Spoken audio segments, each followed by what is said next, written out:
আধুনিক যানবাহনের যুগেও ঘোড়ার গাড়ি চল খুব একটা দেখা না গেলেও যে কয়টি টিকে আছে তার কোনো যত নেই। অবহেলা, অনাহারে নির্বাক প্রাণীদের নেই কোনো অভিযোগ দেওয়ার জায়গাও। তীব্র গরমে একটি ঘোড়া লুটিয়ে পড়ে আছে মাটিতে, তবুও স্বস্তি নেই একটুও। চলছে চট থাপ্পড় মেরে ঘোড়াটিকে দাঁড় করানোর চেষ্টা। এমন মর্মান্তিক ভিডিও দেখে উঠেছে সমালোচনার ঝড়। আরও জানাচ্ছেন ইমতিয়াজ আলম। শহরের ব্যস্ত রাস্তায় লুটিয়ে পড়েছে একটি হাড্ডিসার ঘোড়া। জুরি গাড়ির অপর ঘোড়াটি নিষ্পলক দাঁড়িয়ে আছে, আর চালক মাটিতে শুয়ে পড়া ঘোড়াটিকে চড়থাপ্পড় মেরে দাঁড় করানোর চেষ্টা করছেন। মর্মান্তিক এই আচরণের ভিডিও সামাজিক যোগাযোগ মাধ্যমে ভাইরাল হয়েছে।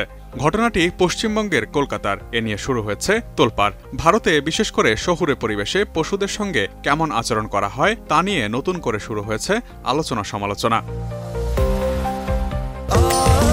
স্বাস্থ্যকর অল টাইম ফ্যামিলি কেক, সব সময় অল টাইম হেলদি লাইফ। জানা গেছে, রোদে হাঁসফাঁস করতে করতে হিট স্ট্রোকে লুটিয়ে পড়ে এক শীর্ণ ক্লান্ত ঘোড়া। এরপরেই ভাইরাল হয়ে যায় এই ঘটনার ভিডিও।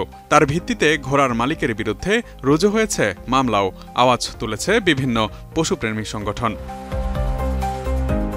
ঘোড়াকে এমন নির্যাতনের ভিডিওটি শেয়ার করেছে প্রাণী অধিকার সংস্থা পেটা ইন্ডিয়া। পেটা জানিয়েছে যে ঘোড়াগুলো অতিরিক্ত দুর্বল, জল ও খাবারের অভাবে কষ্ট পাচ্ছে, তারা কোনো বিনোদনের আকর্ষণ হতে পারে না। তারা রাজ্যের মুখ্যমন্ত্রী মমতা বন্দ্যোপাধ্যায়, পশু সম্পদ উন্নয়ন মন্ত্রী স্বপন দেবনাথ ও কলকাতা পুলিশের উদ্দেশ্যে অনুরোধ করে জানিয়েছে নির্যাতিত ঘোড়াটিকে উদ্ধার করে নিরাপদ আশ্রয়ে পাঠানোর এবং ঘোড়ার গাড়ির বদলে ইলেকট্রিক যান চালুর ব্যবস্থা করার জন্য। পশুর প্রতি এমন নির্মম আচরণ নিয়ে প্রতিবাদের ঢেউ পৌঁছে গেছে বলিউড পাড়া পর্যন্ত। প্রতিবাদ জানিয়েছেন আলিয়া ভাটের বড় বোন, বলিউডের প্রযোজক পূজা ভাট। পশ্চিমবঙ্গের মুখ্যমন্ত্রী মমতা বন্দ্যোপাধ্যায়কে তিনি ঘোড়ার গাড়ি নিষিদ্ধ করার আহ্বান জানিয়ে একটি টুইট পোস্ট করেছেন। পেটা ইন্ডিয়ার অভিযোগ এবং নেটিজেনদের তোপের মুখে ঘোড়ার মালিকের বিরুদ্ধে করা হয়েছে একটি মামলাও। ভবানীপুর থানায় গত 24 এপ্রিল মামলাটি করা হয়। সামাজিক মাধ্যম এক্সে কলকাতা পুলিশ এ তথ্য নিশ্চিত করেছে। তারা আরও জানায়, ঘোড়াটি এখন চিকিৎসাধীন এবং পশু চিকিৎসকের তত্ত্বাবধানে রয়েছে।